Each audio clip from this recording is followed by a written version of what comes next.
नमस्कार मंडळी, कसे आहात आपण सगळे? तर आपल्या सगळ्यांचं पुन्हा एकदा स्वागत आहे नवीन एका पॉझिटिव्ह व्हिडिओमध्ये. तर मंडळी, आजचा व्हिडिओ खरंच म्हणजे एक धक्का पोचवणारी एक गोष्ट मी तुमच्यासोबत शेअर करणार आहे. गोष्ट नाही म्हणता येणार, ही घटना आत्ताच रिसेंटली मुंबई येथील मलाडमध्ये घडलेली आहे. मला वाटतं तुमच्यापैकी बरेच जण ह्या गोष्टीबद्दल बऱ्याच जणांना माहिती सुद्धा असेल. पण आपली जी काही प्रसार माध्यमे आहेत, न्यूज चॅनलवाले आहेत, ते इतक्या ह्या गोष्टीला त्यांनी दाखवलं नाही. आणि मला सुद्धा ही गोष्ट रिसेंटलीच कळली. आणि जेव्हा मी तो व्हिडिओ बघितला ना, अगदी असं मन माझं सुन्न झालं. म्हणजे मी काय करू आणि काय नाही असं, म्हणजे खूप बेचैन होत होतं माझं मन. कारण की ती घटना काय होती ना, मी तुम्हाला थोडक्यात सांगते. तर दसऱ्याच्या मुहूर्तावर एक जोडपं, म्हणजे एक 28 वर्षाचा मुलगा आणि त्याची पत्नी, त्यांनी दसऱ्याच्या दिवशी एक कार बुक केली होती. आपल्याला माहिती आहे, दसऱ्याच्या दिवशी आपण खूप साऱ्या गोष्टी आपल्या घरामध्ये आणतो, नवीन नवीन गोष्टी आपण बुक करतो. सोनं चांदी असेल किंवा कार असेल, बाईक असेल, मोठ्या मोठ्या गोष्टी आपण घेण्याचा प्रयत्न करत असतो. तर तसंच हे मुंबईमधील एक जोडपं होतं आणि ते कार त्यांनी बुक केली दसऱ्याच्या दिवशी. आणि दुसऱ्या दिवशी 13 तारखेला हे जोडपं ते कार रिसीव करण्यासाठी गेले होते. आणि त्याची पत्नी जी आहे ती प्रेग्नेंट सुद्धा होती. तर याबद्दल इतकी काही माहिती सोशल मीडियावरती नाही आहे, पण एका व्हिडिओमध्ये मी ऐकलं होतं की त्याची पत्नी सुद्धा 6-7 महिन्याची प्रेग्नेंट होती. तर हे बाईकवरनं निघाले होते आणि गाडी घेण्यासाठी निघाले होते. तेवढ्यात एक ऑटोवाला आला आणि त्याने त्यांच्या गाडीला कट मारला. म्हणजे त्याच्या गाडीच्या समोरून तो गेला. तर त्या इतक्या छोट्याशा वादातनं म्हणजे त्यांनी गाडी थांबवली आणि त्या रिक्षावाल्याला त्यांनी विचारलं की तुम्ही असा कट का मारून गेलात वगैरे. तर त्या रिक्षावाल्याने इतकी त्याला म्हणजे घाण शिवीगाळ वगैरे केले, नको ते शब्द त्याच्याबद्दल उच्चारले.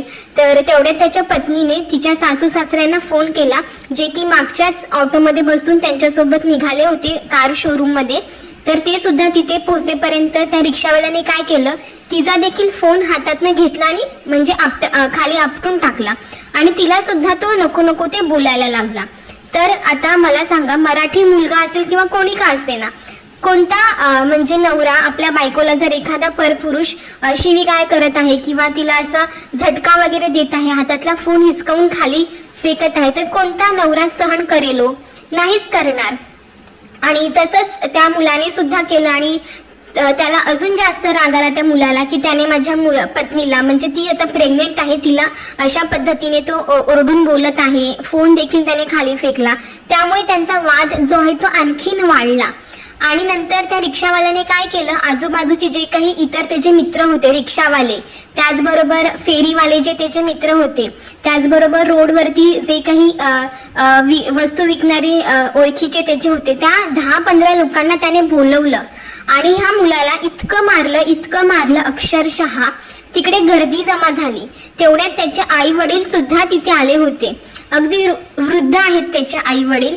आणि अक्षरशः ते दृश्य बघून त्याच्या आईला खूप म्हणजे असा झटका लागला की माझ्या मुलाला हे लोक का मारत आहेत. तर ते लोक अजिबातच ऐकत नव्हते.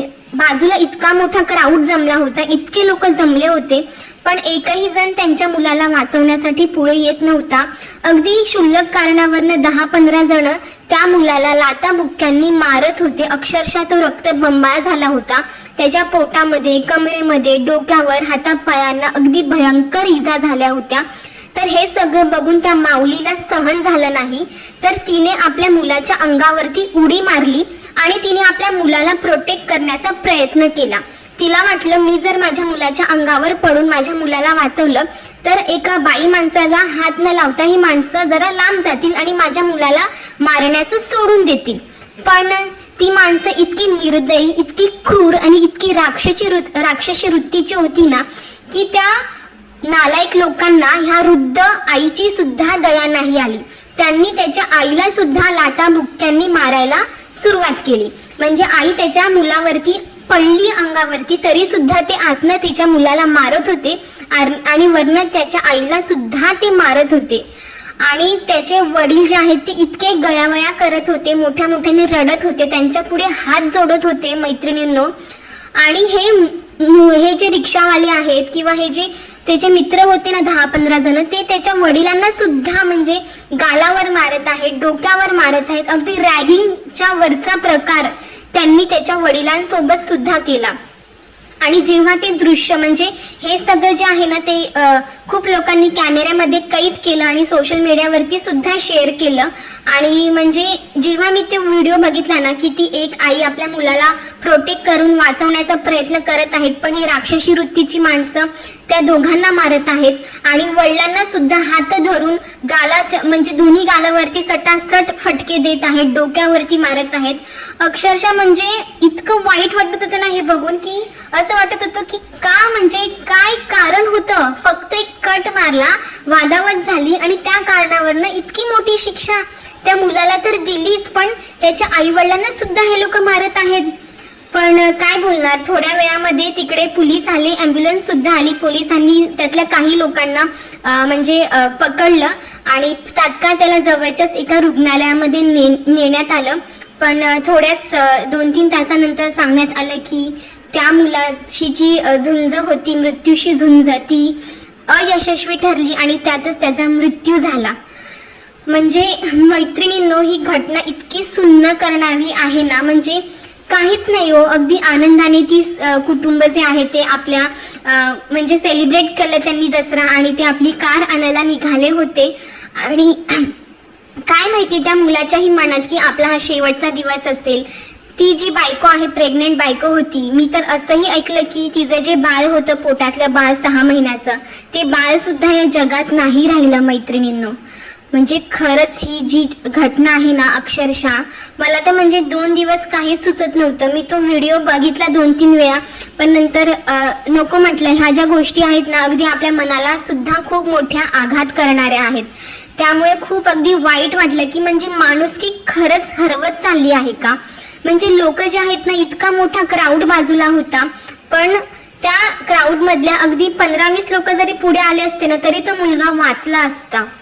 आणि जरी ठीक आहे तुम्ही वाचवायला नाही गेला, तो तुम्ही मोबाईल काढण्यासाठी तुमचे हात उंचावले, व्हिडिओ काढण्या म्हणजे मोबाईल काढून व्हिडिओ काढण्यासाठी तुमचे हात अजिबात नाही थरथरले. तुम्ही बिंदासपणे व्हिडिओ काढत होतात मोबाईल हातात म्हणजे पॉकेटमधला काढून. त्याच मोबाईलने जर तुम्ही पटकन पोलिसांना फोन केला असता किंवा ॲम्ब्युलन्सला फोन केला असता, तर कदाचित त्या मुलाला, त्याच्या कुटुंबाला खूप मोठी मदत जी आहे ती लवकरात लवकर मिळाली असती. पण ते सुद्धा कोणी केलं नाही हो. खूप उशिराने पोलिसांना कळवण्यात आलं, खूप उशिराने तिकडे ॲम्ब्युलन्स आली आणि म्हणतात की हॉस्पिटलमध्ये सुद्धा लवकर त्याची ट्रीटमेंट नाही केली. ह्या सगळ्या घटनेमुळे एका मुलाला, तरुण मुलाला आपल्या फॅमिलीला सोडून जावं लागलं. म्हणजे त्याने किती स्वप्न रंगवली असतील ना मैत्रिणींनो. आता ही जी सगळी घटना झाली त्याच्यामध्ये खूप सारे राजकीय नेते जे आहेत ते म्हणजे भाषणं देत होते की जे काही परप्रांतीय आहेत त्यांना इथे आपण बोलतात ना व्यवसाय करण्यासाठी मना केली पाहिजे, अशा लोकांना आपण इकडनं महाराष्ट्रामधनं बाहेर केलं पाहिजे. ठीक आहे, तो सेकंड मुद्दा आहे. पण पहिला मुद्दा आहे तो माणुसकीचा. म्हणजे इतक्या क्षुल्लक कारणावरनं तुम्ही वादावाद केली, ठीक आहे, पण त्याला मारलं, मित्रांना बोलवलं 10-15 लोकांना, आणि तेही अगदी मूर्खासारखे, गाढवासारखे. तुमच्या मित्राची एक गोष्ट ऐकून त्या मुलाला इतकं मारलं.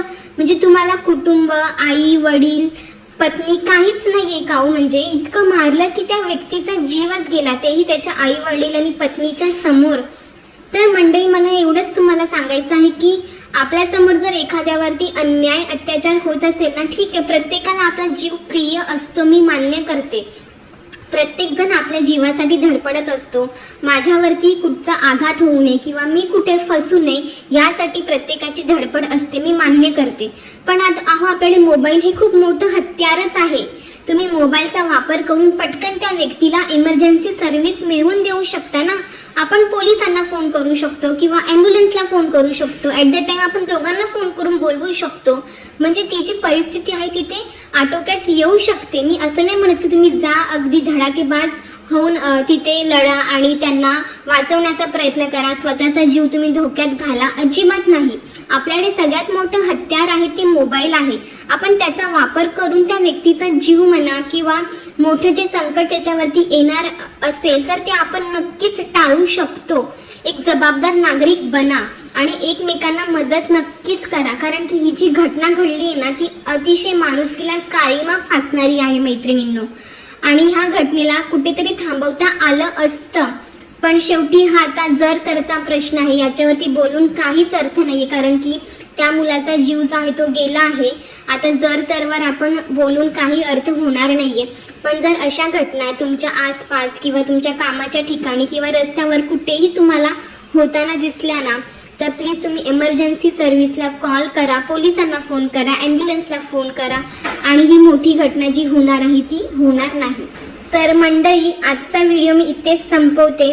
भेटूया आपण अशाच एका पॉझिटिव्ह व्हिडिओसोबत. तोपर्यंत सगळ्यांनी आपापली आणि आपल्या कुटुंबाची काळजी घ्या. बाय.